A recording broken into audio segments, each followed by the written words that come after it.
থাম্বনেলে যে টাইটেলটা আমি লিখেছি সেটি আপনার মন মতো হয়েছে কিনা একটু কিন্তু বলে যাবেন। কেননা থাম্বনেলে যার ছবিটা দেখছেন অ্যাডলফ খান, একে নিয়ে বর্তমান নেটিজেনরা এত বেশি বিরক্ত যে আমার ইচ্ছে হচ্ছে একে যদি এই বন্যার পানিতে চুবিয়ে চুবিয়ে মারা যেত সেটি আমার খুব ভালো লাগতো।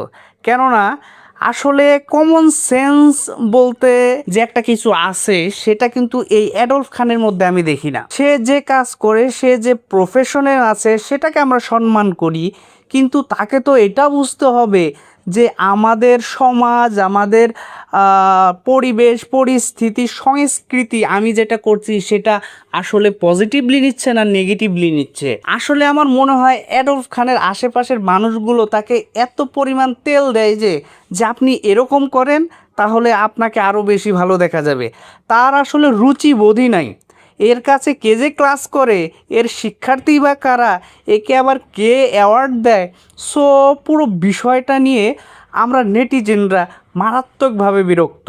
আমি এই কিছুদিন থেকে এর পোস্টে হাহা দিতে দিতে দিতে এমন অবস্থা হয়ে গেছি, আমি ভাবতেছিলাম যে আমি হাহা দিয়ে মনে হচ্ছে আমি তাকে আরও ভাইরাল করে দিচ্ছি।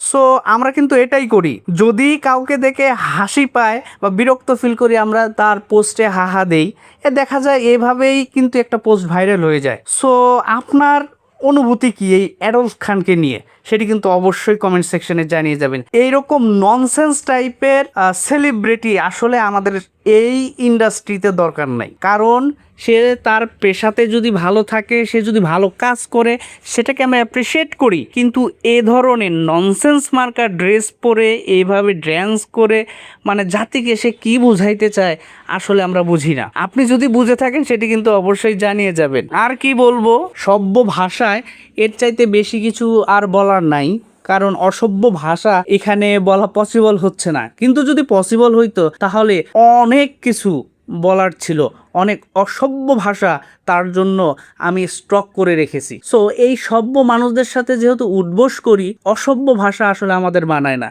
কিন্তু এই টাইপের চিজ যারা আছে আসলে তারা কিছুই বোঝে না যে নেটিজেনরা, সমাজ বা দেশের মানুষ আমাদেরকে নিয়ে কতটা ভাবে বা আমাদেরকে কতটা ঘৃণা করে।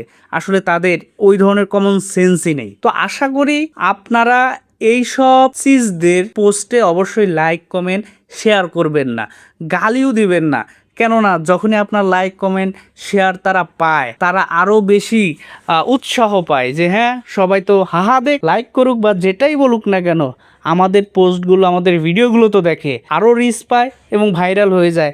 পরবর্তীতে এদের আরও নতুন নতুন বিরক্তিকর সাজ এবং বিরক্তিকর কথাবার্তা আমাদেরকে আরও বেশি বিরক্ত করে। সো আপনারা অবশ্যই এইসব পোস্ট এবং অ্যাডলফ খানকে এড়িয়ে চলবেন। আশা করি আমার কথাগুলো আপনি বুঝতে পেরেছেন। এটা আমার ব্যক্তিগত একটা ওপিনিয়ন আপনাদের কাছে শেয়ার করলাম। সো এই ভিডিওতে অ্যাডলফ খানকে নিয়ে বলার আর কিছুই নাই। ভালো থাকবেন, সুস্থ থাকবেন। আর হ্যাঁ, যাওয়ার আগে কিন্তু অবশ্যই একটা বিষয় মনে করিয়ে দিচ্ছি, নাটকবাজকে ফলো করে যাবেন, কারণ এখানেই আপনি সুস্থ বিনোদন পাবেন এবং আমি আপনাদেরকে খোঁজ দিব কোন নাটকটি, কোন ভিডিওগুলো, কোন মুভিগুলো সুস্থ বিনোদন দিচ্ছে এবং আপনার দেখা উচিত। সো ভালো থাকবেন, সুস্থ থাকবেন এবং নাটকবাজের সাথে সদা সর্বদা জুড়ে থাকবেন।